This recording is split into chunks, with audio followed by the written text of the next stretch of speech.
আসসালামু আলাইকুম গাইস, আশা করি সবাই ভালো আছেন। আলহামদুলিল্লাহ অনেক ভালো আছি। রূপসী অ্যান্ড ক্যাট ফ্যামিলিতে আপনার সবাই স্বাগতম।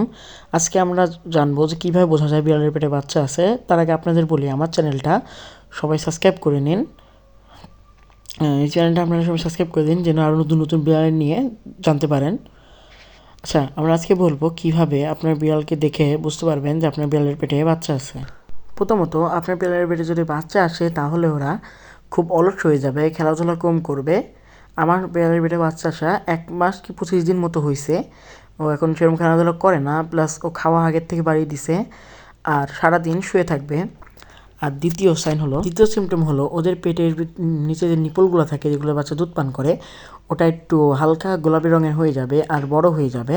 আমি আপনাদের দেখানোর চেষ্টা করলাম কিন্তু ও দেখাতে দিচ্ছে না। আচ্ছা, আমি ওকে নিচে রাখি ফার্স্টে, তারপর আপনাদের দেখাই। হ্যাঁ, এই যে আমি ওকে এখানে ডেকে নিই।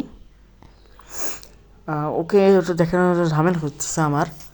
আর যাই হোক, আপনি খেয়াল করুন উপরে হয়তো যে কোনো এক জায়গায় দেখা যাচ্ছে যে আমি দেখানোর চেষ্টা করছি, কিন্তু বোঝা যাচ্ছে না। যাই হোক, আমি উপরে এক জায়গায় ছবি দিয়েছি, কেমন দেখতে হবে আপনারা দেখে নেন।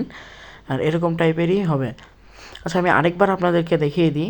হয়তো এখানে দেখাবো। এই যে দেখা যাচ্ছে এরকম টাইপের একটু গোলাপি রঙের হবে।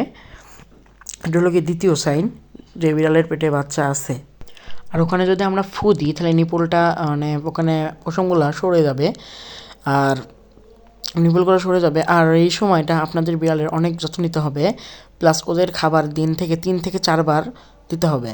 আমি আমার বিড়ালকে 4 থেকে 5 বারই দিনে দিই, খাবার দিই, প্লাস ওকে মুরগির মাংস প্লাস মাছ একটু কম দেওয়া উচিত। আর পুষ্টির জন্য বেশি বেশি মুরগির মাংস আর অন্যান্য সবজি দেওয়া উচিত। আর কোনো সময় আপনার বিড়ালকে অতিরিক্ত পরিমাণে খাবার দিবেন না, কারণ এই সময় অতিরিক্ত পরিমাণ খাবার ওরা খাবেও না। আর এই সময় অনেক সময় ওরা বমি করতে পারে। অবশ্য আমার রূপসী এই পর্যন্ত এখনও পর্যন্ত বমি করি নাই। আরও অনেক বিড়াল আছে যারা এই সময় খেতে পছন্দ করে না। আমার ক্ষেত্রে সেই প্রবলেমটা হয় নাই। যাই হোক, যদি আপনাদের বিড়াল যদি ভালো মতো খায় তাহলে অল্প অল্প করে দিনে 4 থেকে 5 বার খাবার দিবেন। আর আপনারা শিওর হবেন যে ওরা সারাদিন ভালোভাবে ঘুমাতে পারে, কারণ এই সময় যত ঘুমাবে বাচ্চাদের গ্রোথ তত ভালো হবে। বিড়াল সাধারণত ওদের 60 থেকে 65 দিনের মধ্যে বাচ্চা দেয়। এজন্য তার আগে আপনারা মানে জায়গা প্রস্তুত করে ফেলবেন যেন ওরা ভালোভাবে বাচ্চা দিতে পারে। আমি আরেকবার দেখানোর চেষ্টা করছি। ওই জায়গায় দেখেন হালকা হালকা গোলাপি হয়ে গেছে, প্লাস ওর টেটটা আগের থেকে অনেক ফুলে গেছে। হয়তো আমার আগের ভিডিও আপনারা দেখে থাকলে জানতে পারবেন। আর এই সময় আপনারা প্রচুর পরিমাণে ওরে প্রোটিনযুক্ত খাবার দিতে পারেন, প্লাস ক্যাট ফুডও দিতে পারেন। ক্যাট ফুড প্লাস আপনার মুরগি মাংস, অন্যান্য সবজি। দেখেন ও শুয়ে পড়ছে, কারণ ও খুব ক্লান্তি বোধ করে এই সময়। যাই হোক, এই পর্যন্ত আমাদের ভিডিও ছিল। আশা করি সবার পছন্দ হয়েছে।